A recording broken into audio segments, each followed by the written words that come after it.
va prendre 4 premières interventions. Monsieur Meyer Habib, Monsieur Falorni, Monsieur Grouard et Monsieur Lelouch.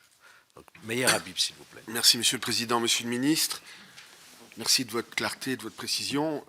Il y a strictement, dans nos discussions, aucune polémique. Il n'y a pas de droite, il n'y a pas de gauche. Il y a la sécurité des Français. Je crois bien que c'est le souci de nous tous ici. La première question, rapide en ce qui concerne notre système de déradicalisation qui me semble pas forcément tout à fait adapté lorsqu'on voit que la petite Isra, aujourd'hui 15 ans, était en cours de déradicalisation, placée en foyer, interdite de sortie de territoire. Elle avait été retrouvée par sa mère en gare il y a 2 ans parce qu'elle voulait rejoindre la Syrie. Est-ce que on sait qu'il y a 617, je crois, cas de signalement de radicalisation supposée donc dans les lycées, de plus en plus jeunes. Comment peut-on améliorer ce système justement de déradicalisation? La deuxième, je rappelle que c'est pas l'objet, c'est pas l'objet de notre commission. C'est pas l'objet. Ah oui. Je l'ai dit tout à l'heure. Autant. Ok, alors c'est un sujet que je laisse en suspens à répondre. Alors, deuxième question qui est dans le système très technique de vidéosurveillance. Est-ce que vous ne pensez pas, Monsieur le Ministre, qu'il y a beaucoup à revoir, en particulier après les attentats de Charlie, où les terroristes ont quand même disparu des écrans pendant près de 40 heures. Ils étaient quand même à boulevard Richard Lenoir, à 200-300 mètres de commissariat Voltaire. Ils ont réussi à partir place Colonel Fabien, rue de Meaux, Porte de Pantin. Est-ce que vous ne pensez pas, comme c'est un peu fait en Angleterre et dans certains pays, qu'il faudrait revoir beaucoup notre système de maillage de vidéosurveillance, surtout avec les nouvelles technologies existantes?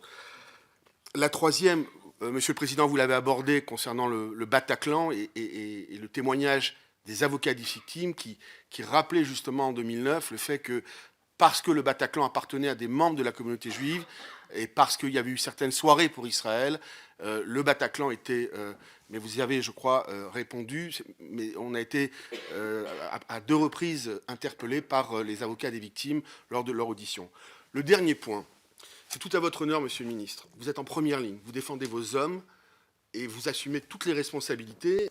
Et c'est à l'honneur d'un ministre de l'Intérieur d'être un bouclier devant ces services, devant les policiers, qui font un travail remarquable.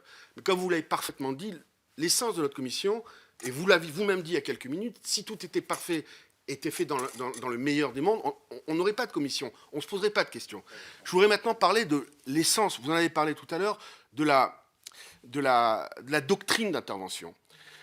Vous avez expliqué tout à l'heure, Monsieur le Ministre, que la doctrine, la procédure, au Bataclan en particulier, a été respectée. D'un autre côté, force est de constater qu'il y a quand même eu, à la différence où à Saint-Denis, malgré les reproches, il y a eu 0 mort, et même si vous avez mis notre temps, il y a eu quand même 0 victimes qui ont été tuées, et ça reste quand même à être souligné. Au Bataclan, ce n'est pas le cas. Il y a eu les victimes qui n'ont pas cessé d'augmenter au fur et à mesure des minutes. Est-ce qu'au niveau, même si la doctrine a été respectée, les processus ont été respectés, est-ce qu'il ne faudrait pas revoir justement? Il y a d'autres doctrines, d'autres théories qui disent qu'il faut aller au contact directement.